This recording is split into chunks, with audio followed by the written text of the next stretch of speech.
The exclusive home of the Utah Mammoth is on 97.5, the KSL Sports Zone. Here's Carcone one-on-one up the ice with Shakir Mukamadul, and Carcone spinning in front. Kraus scores! Michael Carcone to Lawson Kraus, and Utah is on the board here at the Shark Tank. Macklin Celebrini, Will Smith dances in. What a move. Smith shoots and scores. It's a highlight reel goal from Will Smith. And the kids have come to play for San Jose. A 2-on-2. Smith drags, shoots and scores. 6-2. And we're going to need a bigger boat. You're locked into JJ and Alex on 97.5, the KSL Sports Zone.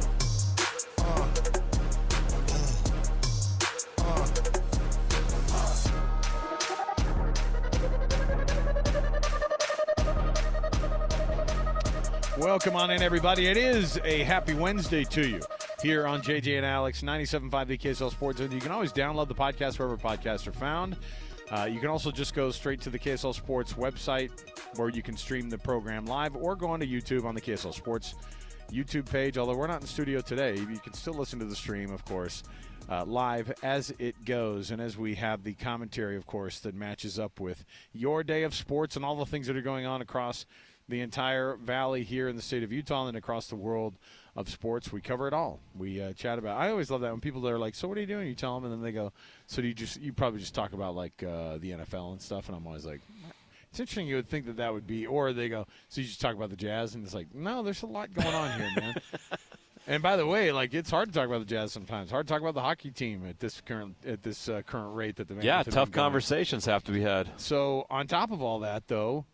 We love it, man. We get to cover all of it, and we get to chat about all of it. We're out here at America First Square, the ballpark at America First Square, downtown Daybreak, all of the different events that are going on around us, including, of course, the crown jewel of it all, which is the Holiday Lights, which is the event we're at tonight.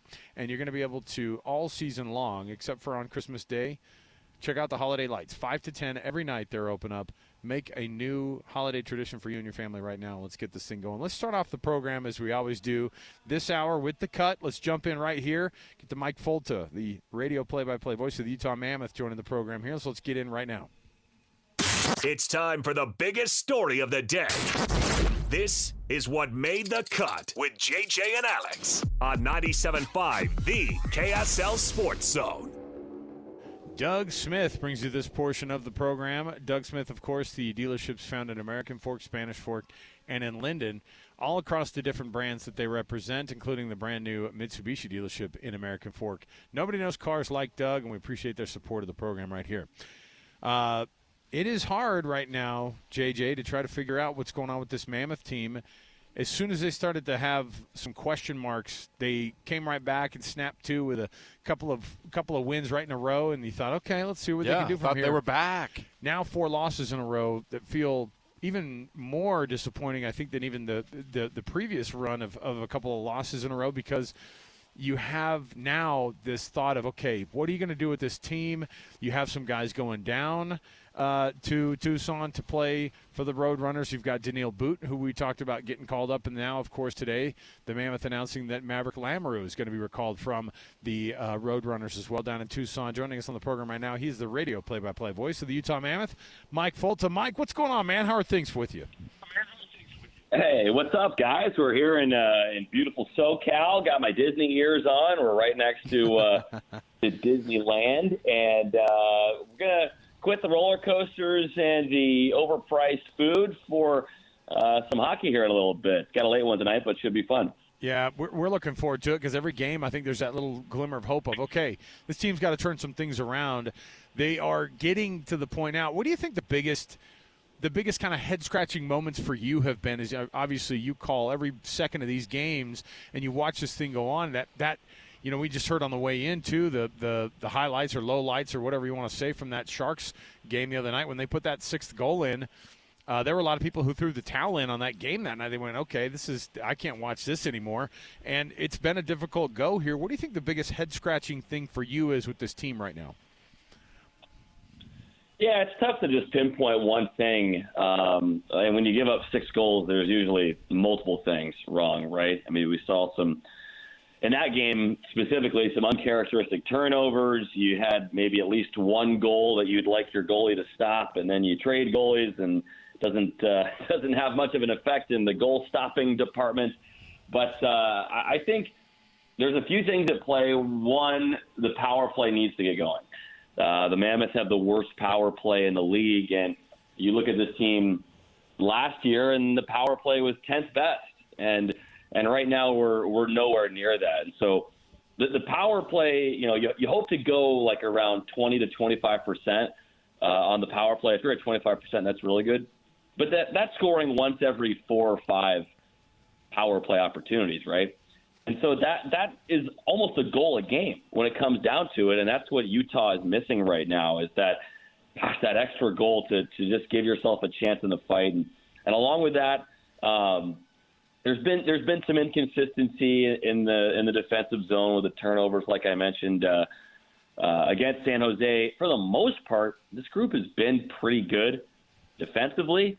It was just that game against San Jose that was an exception to the rule, and it's hard to outscore 6 goals worth of mistakes. So a couple things working against the Mammoth right now. You've seen some of the top guys go a little bit quiet. Clayton Keller, obviously, playing with a heavy heart. Him and Nick Schmaltz have both seen their points dip a little bit here, and so those guys need to get going. But the depth scoring, really, the whole offense needs to lurch into gear a little bit. And you add all that together, and it brings you to the worst calendar month that we've seen from this group, which is what we had back in November. Yeah, it's been tough and discouraging because we know what this team is capable of. What do you think the key is to unlocking that power play? Yeah, well, we're going to find out because we've seen some new personnel on the power play at morning skates.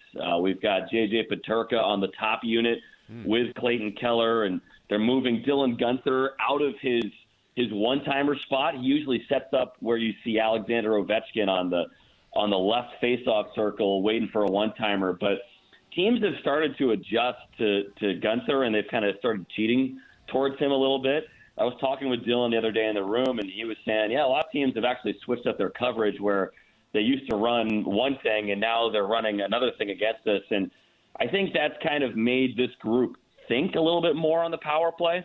And you watch a really good NHL power play, and they're snapping it around, boom, boom, boom. There's not a lot of thinking going on. It's just instinct, and you know where everybody is.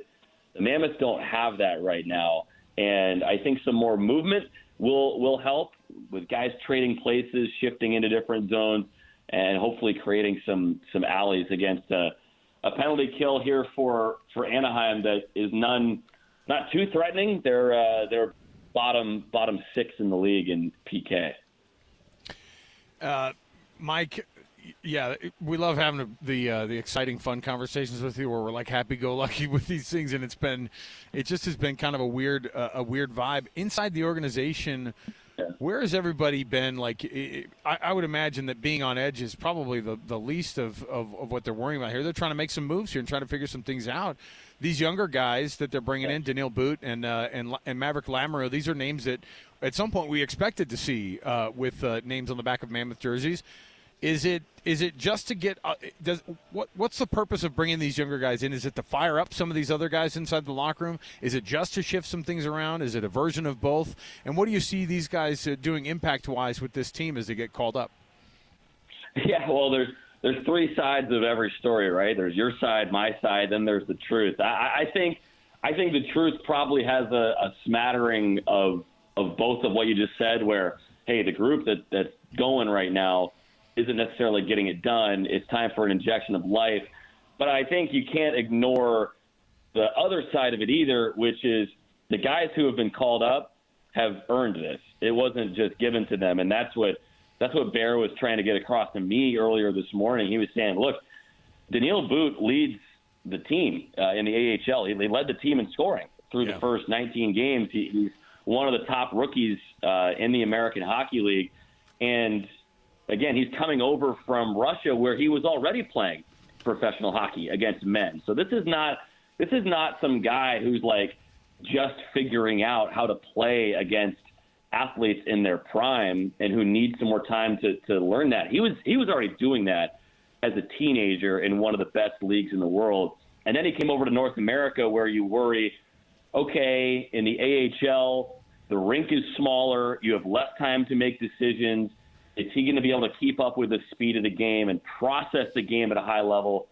And that answer was a resounding yes from what we've seen so far in Tucson. So Boot has earned the call-up, and that's the chief reason why he is with the club right now. But at the same time, like, and now we're getting into hypotheticals, like if this team had won 7 in a row, would they have called him up? I'm not sure. Can't answer that. But it hasn't been good recently.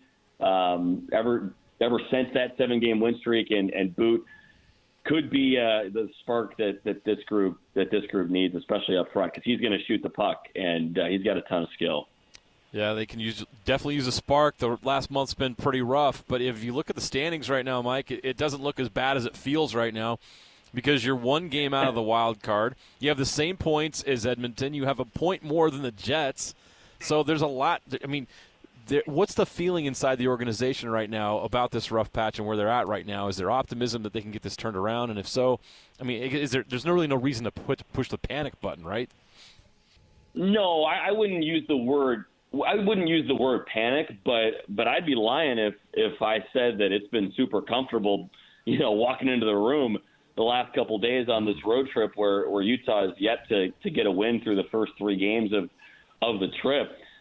This group has expectations to make the playoffs and not just be in the mix, but to be a better team. And I think what we have to be careful of, and what the team has to be careful of, is after that great start in October, not to recalibrate expectations to fit that win streak. Because the truth is, this team is not that 7-game win streak, and this team is also not what we saw in November. It's probably somewhere in the middle, and the Mammoth have to figure that out. And the sooner they can figure that out, the more points they'll have, and the better off that they'll be.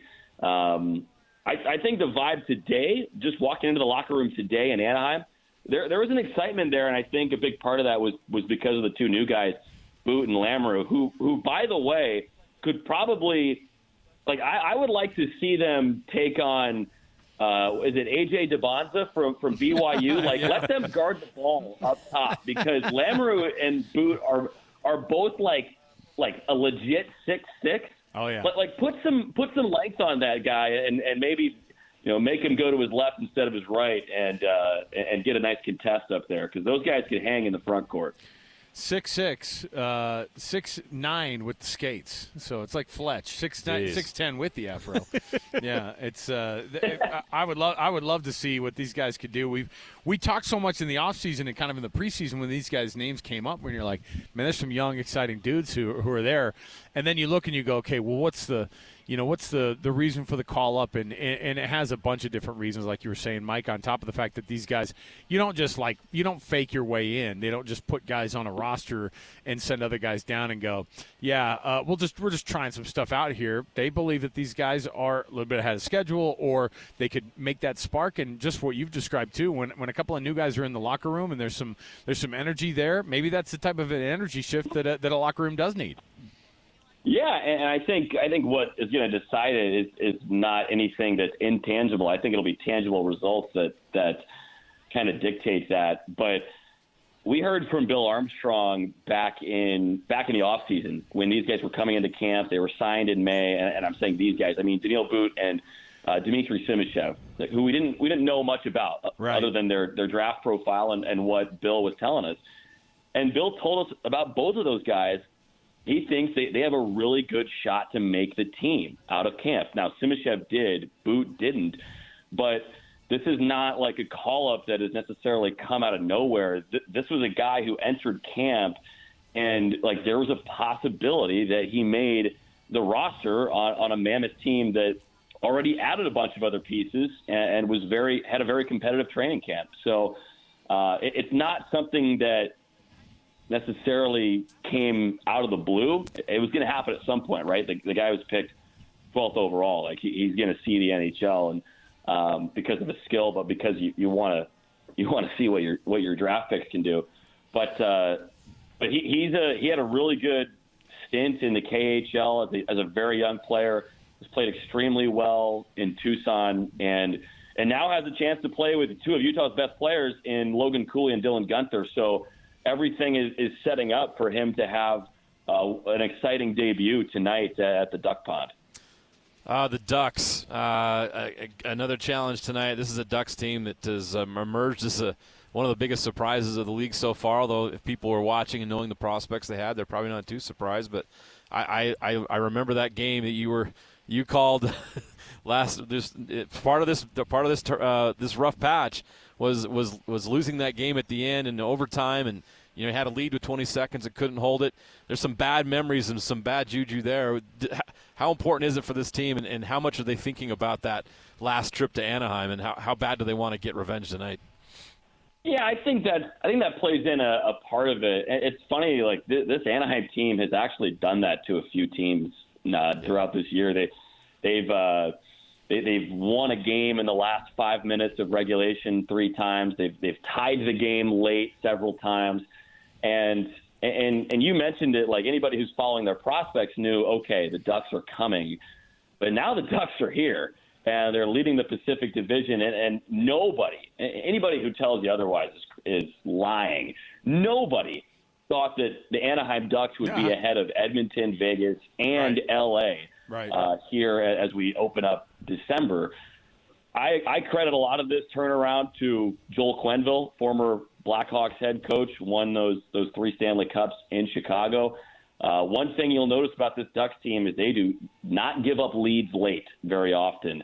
They've only had 2 games this year where they've blown a lead and lost the game. So when they get ahead, they typically stay ahead. And for me, that's a sign of a pretty mature team and a sign that a young organization is turning the corner. You look at some of the biggest young stars in the game, and people think of Connor Bedard. We just saw Macklin Celebrini again, and he's certainly one of those guys. But where does Leo Carlsson rank in that group? He's having a phenomenal season at just 20 years of age. Yeah, he's up there. I wouldn't put him quite at the Celebrini level per se, but you go through the Ducks game notes, and he's in a lot of sentences that also contain names like Crosby or Teemu Selanne or Paul Kariya or legends of the game or other legends of the Anaheim organization. So he's on a great path already. He was impressive last year for the Ducks as well. Just 21 years of age, second overall back in 2023. He was that pick right behind Connor Bedard, and he's been wildly impressive. And it's not just him either. There's others. Cutter Gauthier has 15 goals as well. He's another 21-year-old that plays with Carlson. And those guys have a great chemistry and are going to be fun to watch for Ducks fans in the future. But it's guys like those, and it's also guys they brought in free agency and via trade the last offseason and the last year. Chris Kreider, a name fans might know from his days in New York. He was a longtime New York Ranger. He's been impactful. Jacob Trouba, another former Ranger, is having a good year as a defenseman on the back end. But lots to be happy about in Duckland because it's promising. The future's bright, and the present is profitable as well.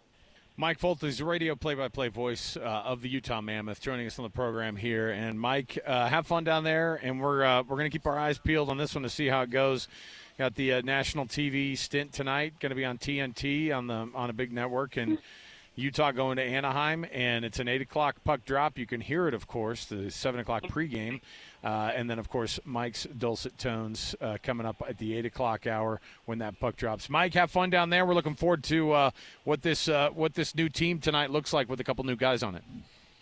Can't wait. If we win, I'll send some crumble cookies your way, guys. Appreciate it. There you go. Mike Folta. This is like one of my favorite guys that we ever have on. I love having Mike on, dude. And you know what? When you get the 6th goal scored on you in that San Jose game, and he still is able to throw out the Jaws, we're going to need a bigger boat joke as the team is semi-lifeless. That's a pro's pro. I was like, that's your guy. Mike Folta and I have the same dark humor. So there you go. Appreciate Mike coming on. And, we're looking forward to what the Mammoth can do tonight down it down in Anaheim. And, of course, every time we get to chat with Mike and anytime we talk about this Utah Mammoth team, it's all brought to you by the good folks. Hold on, let me get my sheet out here. Hercules First Federal Credit Union, growing stronger together. We appreciate Mike coming on the program here with us. All right, we'll take a break. We'll come back. We've got more around the corner. When we return, we've got tons to be able to chat about the rest of the day as well. As we get you going, we get you excited about the rest of the sports world out there. We're going to get you going here. We've got changes that have been proposed to the college football playoff calendar. I played these for Mitch Harper yesterday in our Big 12 show, and I love what Joey McGuire is talking about. It's too reasonable. Why don't we talk to the experts that play every week? What works for the coaches and the players? Let's find out what that is. It is too reasonable of an approach, and that's why it will not be considered. But one of the head coaches of the Big 12, Joey McGuire, has a phenomenal change to the schedule so that all of our lives would improve tremendously, and I think improve the quality of college football as well. Stay here. More to go. 97.5 the KSL Sports Zone. Nobody gets you ready for Utah football more than the KSL Sports Zone. Ready? The season isn't over yet for Kyle Whittingham and the Utes as they wait for their bowl game matchup to end the year. Your home for the best coverage of Utah football is right here on 97.5, the KSL Sports Zone. You're locked on to JJ and Alex on 97.5, the KSL Sports Zone. Whoa, excuse me. Got to do this with a microphone, my guy. You could just talk louder. New here. I'm new here. Never done this. Really excited to get on the radio. Sounds like a fun job. First time, long time. First time, long time. Hey, want to get your thoughts here. Caller number 12 right now is going to get a pair of tickets to see at Aerofest 2026, Styx, Chicago, among many others at Aerofest. You know how we do it here. We blow it out, and we do an awesome job and have a great time at Aerofest. At Utah First Credit Union Amphitheater coming in August of 2026. So the tickets actually go on sale on Friday, but you can win those tickets right now. Be the first to do it. 801-575-ZONE. That's 801-575-ZONE, 801-575-9663. Get yourself a pair of tickets to Aerofest right now as part of our Win Ticket Wednesday. So there you go. We're outside here at the ballpark at America First Square, and we're just enjoying it. Hey, now that the sun is going down a little bit more, the lights are getting a little bit more vibrant. Everything's starting to really pop now out here. It's beautiful. Come bring your family down this time of year between 5 and 10 every night. The holiday lights at the ballpark, you can enjoy them. Bring your family, get some food. You walk around the lights. You could do the ice skating rink, and then you go inside, get warm, get some food, watch a movie at the Megaplex, whatever you want to do. So there you go. I've got some audio here for you. It's a little bit longer. I think it's about – is this the couple-minute Napolis? This is kind of the 2-minute deal here? Yeah, because I wanted the whole thing because I think Joey McGuire does a great job articulating and by the way, this is the type of thinking that you need. You have to have somebody say, this is what we should do because I'm boots on the ground here. And not only from like a make sense standpoint from a money, I think it's just a clean way of being able to do the college football playoff, the college football bowl season, the college football season in general. Here's what he had to say about how to organize this calendar for football, not just from the playing standpoint, but also from the transfer portal. Here's what Texas Tech head coach Joey McGuire said about it. I don't want the portal in the spring. I want to know what my team is in January so I can create my team and what we did this last year and the chemistry and everything. And so you're just putting a Band-Aid over the problem until we address the calendar. So in my opinion, we all should have played August 23rd. So instead of week 0, we play, that's week 1. That would mean with the buys and everything, the conference championship would have been played over Thanksgiving. So you get that out of the way. So now we know who's in the playoffs. So if you were saying the first round was going to be played Saturday and then the quarterfinals 7 days after that, semifinals 7 days after that, you actually could play the national championship on January 1st. And then the portal would open on January 2nd. So the season would actually be over. So until you do that, we're still going to have this. If we're going to be like the NFL, to where everybody's saying that, in the NFL there's a tampering for coaches also. and there's a penalty. And so, hey, if you're going to leave your team that's in the playoffs, maybe your team that you're going to is not eligible for the playoffs the next year. Maybe that changes some of the things. Or, hey, you're going to leave your team for the playoffs. Nobody from your past team or your team that you're coaching at can go to the team that you're going to. You know, that they're not eligible. They can get in the transfer portal, but they've got to go somewhere else. They can't follow you. Until there's some penalties in that, we're going to get the same thing over and over. I do think the biggest thing that we have to address, and TV's got to get behind this because they've already got this mapped out with the quarterfinals and all this stuff, we've got to push the calendar up, and we've got to get football out of the second semester. We're not supposed to be playing college football on January 19th. That should be over at the very worst of where it has been in the past. I still think that's too late, and the calendar can change that. Joey McGuire talking too reasonably. Now, what he's saying there is the kind of stuff that anything that happens, I think, with the world of college football, because, JJ, you have to ask yourself, we have to ask ourselves all the time, because I legitimately don't know, who runs this thing? Who's running this thing? I know who runs it. And we could say just to go, well, the ESPN TV and Fox. The TV outlets. But the thing is that who cashes who writes the checks? Right, and in that's who runs it. And in that case, they don't really look at the calendar in that sense. They have their own calendar. But here's the thing here's what's crazy. January 1 and January 2 sometimes, because we kind of do the thing where if the Rose Bowl won't play on a Sunday, right? And they play on they play on January 1st. That's like their thing. January 1st, unless it's on a Sunday, then they'll play it the day after, right? Yep. But that was the end of the season for me as a kid, right? Like, the New Year's Day games were the most important games. And we have this weird moment where we all kind of take a break, kind of, but not really, between now, like the conference championship weekends on the 6th of December, it's around this time every year. And then the college football playoff committee gets together. And then for 3.5 weeks, we sit around and get excited about games that end up being kind of not good games. So, and then, by the way, if you're the college football playoff committee, watch out, because when you start to find yourself bleeding into what Roger Goodell and his guys are doing, you will not be friends. They will not be friends of yours. January 19th, you know what that is? That's getting too close to my favorite time of the year, which is wild card and divisional playoffs in the NFL. And if you by the way, did you see the number that was thrown out there? You're a TV ratings guy. Did you see what the number was for that Cowboys-Chiefs game? I can only imagine. What was it? The most watched NFL midweek game in the history of television. Oh, my gosh. The Cowboys and Chiefs Thanksgiving Day game pulled 58 million viewers. Unbelievable. Can you believe that? That's insane. Okay, college football is fun. A lot of people like watching it. Yeah. 59 million people don't watch it. Yeah, for all the college football guys out there, and you know what? College football is great. That's why we talk about it. That's why we watch it. It's my favorite. It's my favorite. It's your favorite. Yes. We've had this discussion before, and I'm more of an NFL guy. But there's no comparison. Even like Michigan, Ohio State, when they're ranked, doesn't come close to the highest ranked NFL game. 8, 9, 10 million. It's like, oh wow, 12 million. You go great. The college football playoff finals will pull 19 to 25. It's like, and then you hear that number for a Thanksgiving Day between game. two teams who are probably not going to make the playoffs. Right. Like those are not as of right now not the elite NFL teams. Right. Those are teams fighting for a playoff spot. So in the end, what I'm saying is that it sounds too reasonable, right?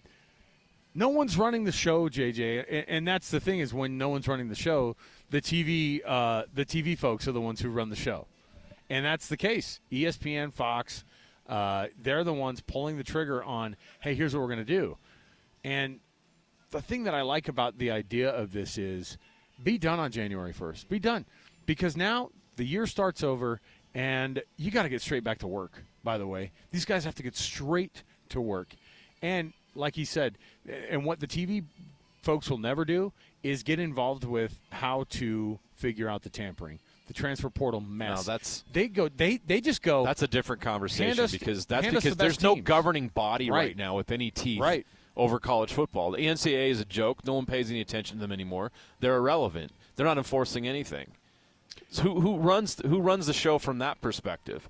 And that goes into the conversation we start having about what you're talking about with tampering, what he mentioned, signing day. Why in the world is signing day on the same week as championship week? Right. Doesn't make any sense. No. And then why do we have a situation like we did with Kalani Sitake on Monday and Tuesday, the week of a championship week, when BYU is getting ready to play the biggest game of the year? What went on was fine. That's business. Why did it have to happen then? And it just doesn't seem right that needs to happen then. That doesn't happen in the NFL. You don't have Mike Tomlin getting ready for a playoff game, and then everyone's talking about he's having negotiations with I don't know, the Ravens to become their next head coach. You know what I mean? That's silly. That's stupid. Yep. Why does it happen in college football every year? Why do we have the Lane Kiffin drama? And maybe people are like, well, that's what makes it so great. And trust me, ESPN loves it. Oh, but yeah. Is it for the good of the game? I say no, it's not. I saw that Marty, what's his name from ESPN, telling the story about him running down Lane Kiffin, finally getting that interview on the tarmac, and how he did it. He basically drove around a police barricade in the dirt in a rental van. Yeah. And Lane Kiffin watched the whole thing from a distance and kind of laughed at him, and he told the whole story. And I thought, what a weird freaking thing that Lane Kiffin is orchestrating, like, I'll give you this interview. I'll be on the tarmac. Like a reporter's willing to commit a crime in order to talk to him. Right, and he thought it was great. He's like, you did a great job getting over here. Lane Kiffin. Who's kind of a, kind of. Come on. What's great is today there's receipts, right? Like his players, remember when he said he lies. He lied a ton. He said he was like, oh, yeah, they wanted me to stay, and they begged the administration to let me stay.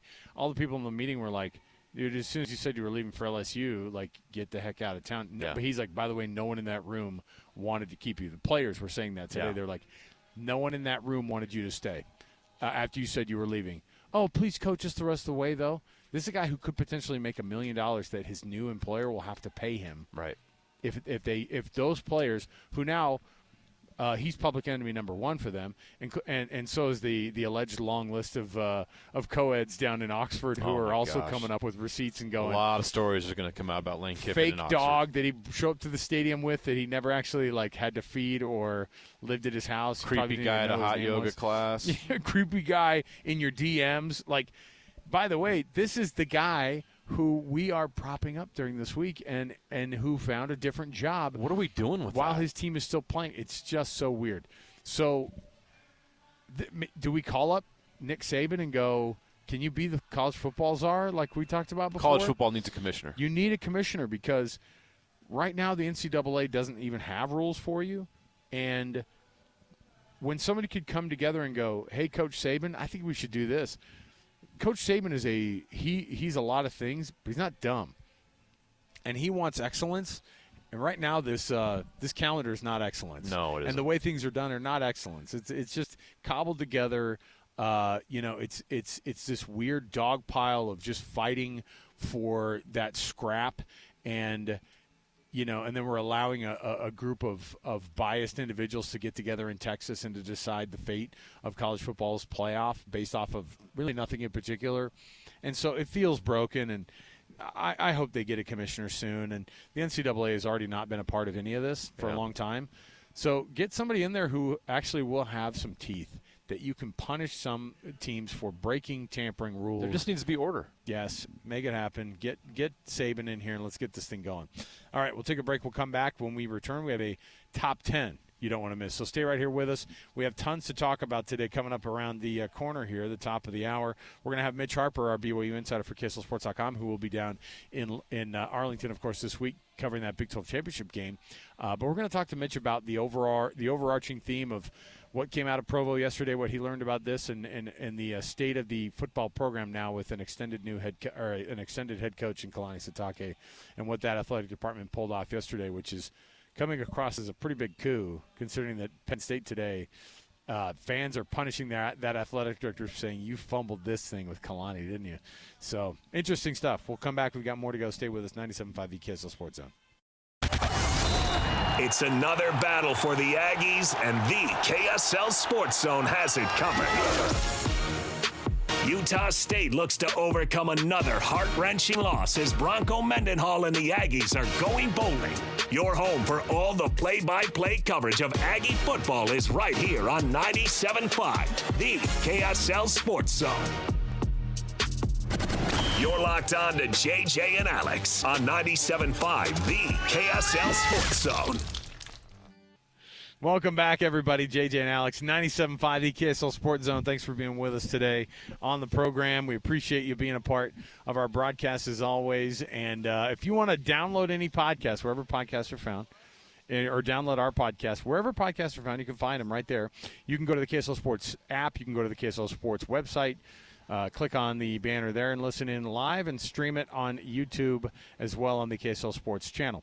We are out here on the road live at the ballpark at America First Square, and another track train coming right into the station right here next to a beautiful full location of just everything going on in one place. The holiday lights are all set up on the ballpark field. You've got lights surrounding the entire place. The ice skating rink is up and running. You've got the Megaplex Theater next to us here. We're sitting on the concourse at the ballpark where we were earlier this summer, JJ, for the very first game of or the opening night on B season, and it was we're right next to the miniature golf outdoor area here, where all the holes are named after the reindeer, Santa's cute reindeer. So perfect setup here. Ty Wardle joins us on the program. Of course, Ty is the general manager for the Salt Lake Bees. Ty, hey man. We're getting a lot more use out of this ballpark than just some baseball games, man. How are things? Yeah, it's great. The last time I talked to you, I was sitting right next to where you guys currently are. And I think we promised the community we're going to use this ballpark 365 days a year. So I'm glad you're sitting out there in the middle of winter enjoying what's going on. Yeah, Ty, it's just been awesome to see this whole development. This park is just a gem, and then you see everything around it. When you guys initially were in the planning phases, what shaped your vision of making this not just a ballpark but an entertainment district? Yeah, with a great question. We toured the country, just wanted to make sure that we did it right. And so there's a couple shining examples throughout the country. One of those, most notably, where the Braves play, and they call it the Battery. And so we tried to mimic what they did out there, and it was just full activation all year round, things to do for the community, things to do for people that love baseball, and obviously things for the people that don't love baseball, just want something fun to do that's memorable for the family. And so that's kind of what the inspiration was behind the development as a whole, but especially with what you guys are dealing with right out there right now with the holiday lights, is just something fun for everyone. So that's what we're trying to achieve.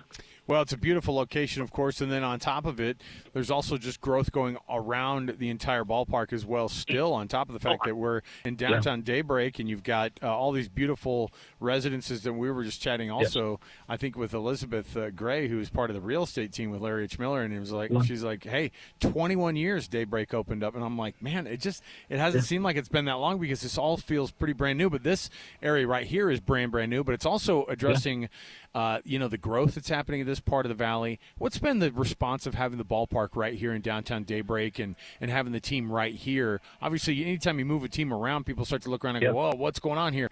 But the ballpark is beautiful. What's the community response been like this first season? Yeah, it's been amazing. We felt a ton of community support throughout the year, and people showed up. One of the things that we heard from people in the community, though, was like, we didn't know that this was out here and this was going on, and these are the things that were happening out here in South Jordan, out in Daybreak. And so making sure everyone aware of what's going on out there is top of mind for us. And then when the people come out and experience it, they're just kind of blown away by the things that we're offering. So like Liz said, it's been out there for 21 years, but when you plop down a new ballpark, the ballpark in America First Square, exciting things are happening around it. So I think one of those condos in right field that has your name on it there. Oh yeah, perfect. Yeah. What's the deposit I got to put down for one of those? I was going to say that's not a bad view up there. That's prime real estate. Let me tell you. That's how you get that. Reminds me of what are the Wrigley Field? Aren't there people that can watch games? Yeah, the rooftop folks that are out there. I'll tell you what, it's cool.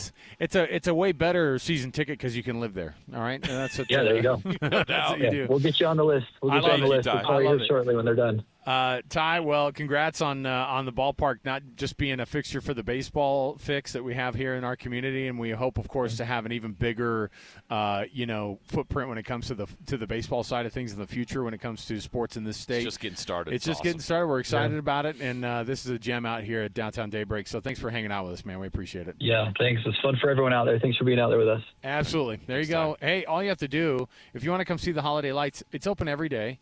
Out here at the ballpark at America First Square every day except for Christmas, 5 to 10. Get tickets, and on the 10th or on the 11th of December, you show up with a can of food to donate, and you're going to get in. You can see the holiday lights that day with just that donation getting in the door right there with it. And it's just beautiful. It's set up awesome out here. And come check it out for yourself. We'll take a break. We'll come back. Mitch Harper, our BYU insider for KSLSports.com, is going to give us a little bit of a rundown on how this thing's going to go with this brand new Kalani Sitake extension and what that looks like, the sigh of relief, of course, in heard across Provo, because this thing was huge yesterday. Mitch is going to join us in just a few minutes as well. You can nominate the Hercules Hero of the Week that you know, the person who does an awesome job with the volunteer side of things. Excuse me, when it comes to JJ. What'd you just do, man? Did I do that to you? No, I saw PK got choked up.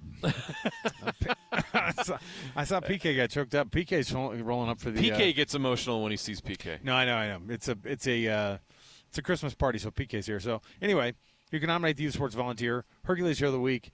Our program, we love that association we have with Hercules First Federal Credit Union and Beehive Meals, who sponsor this great program. So just go and nominate someone today, and we'll read those off as we do every week tomorrow. We'll come back. Mitch will join us next, 97.5 EKSL Sports Zone.